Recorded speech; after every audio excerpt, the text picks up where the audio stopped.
दोस्तों मेरा सपना था कि ग्रेजुएशन के बाद मैं एक बहुत बड़ा वकील बनूं, लेकिन ट्रेनिंग के लिए मैं एक छोटे से फर्म में ज्वाइन कर लेता हूं। मेरा बॉस मुझे नोटिस देने के लिए अलग अलग जगह भेजता है, जनरली क्रिमिनल्स के पास, जो मुझे पसंद नहीं। कभी कभी मन करता है कि अपने होम टाउन भाग जाऊं और अपना खुद का प्रैक्टिस शुरू कर दूं। फिर एक बार मेरा बॉस मुझे भेजता है एक नई जगह जिसका नाम है न्यू मुलियंस।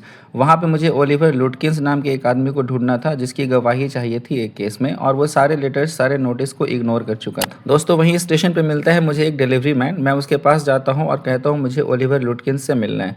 वो कहता है मैं आपकी मदद कर सकता हूँ, मैंने अभी थोड़ी देर पहले ही उसे देखा है। तभी वो अपना घोड़ा गाड़ी लेकर के आता है और कहता है कि उसे ओलिवर के सारे ठिकाने पता थे।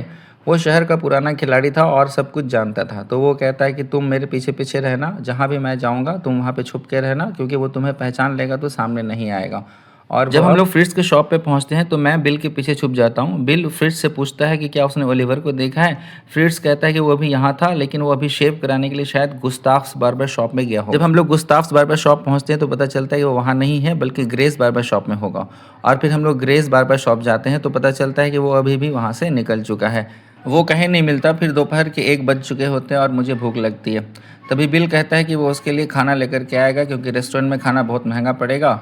तो वो सिर्फ $1/2 में खाना लेकर के आता अपने खाने से लेकर के घोड़े गाड़ी तक का पैसा मुझे पे करना पड़ रहा था, लेकिन बहुत मज़ा आ रहा था क्योंकि बिल बात करने में बहुत ही अच्छा था। शहर की सारी कहानियां सुना रहा था, लेकिन चिंता इस बात की थी कि ओलिवर तो अभी तक मिला नहीं। फिर बिल कहता है कि ज़रूर वो अपने माँ के घर में छुप गया होगा। हम लोग उसकी माँ के घर जाते हैं, उसको सर्च करते हैं कोने कोने में, लेकिन ओलिवर का कुछ पता नहीं चलता है। फिर मुझे वापस आना पड़ता है। वापस आने पर बॉस मुझे बहुत डांटता है, कहता है तुम किसी काम के नहीं हो। तो मैं फिर से मैं भेजूंगा वहीं पे, लेकिन इस बार तुम्हारे साथ एक ऐसे आदमी को भेजूंगा जो ओलिवर के साथ पहले ही काम कर चुका है और उसे पहचानता था। मैं वापस पहुंचता हूं तो देखता हूं स्टेशन पे बिल खड़ा था, ओलिवर लुटकिंस की माँ के साथ हंस रहा था, बात कर रहा था। फिर मैं अपने दोस्त को बताता हूँ कि देखो ये वही आदमी है जिसने मुझे मदद किया था और मैं इसके साथ दिन भर था। तभी मेरा दोस्त कहता है अरे यही तो ओलिवर लुटकिंस है, इसने तुम्हें उल्लू बनाया। जब मैंने उसे नोटिस दिया तो वो दोनों मुझ पे ऐसे हंसने लगे जैसे कि मैं 7 साल का छोटा सा बच्चा हूँ भाई साहब।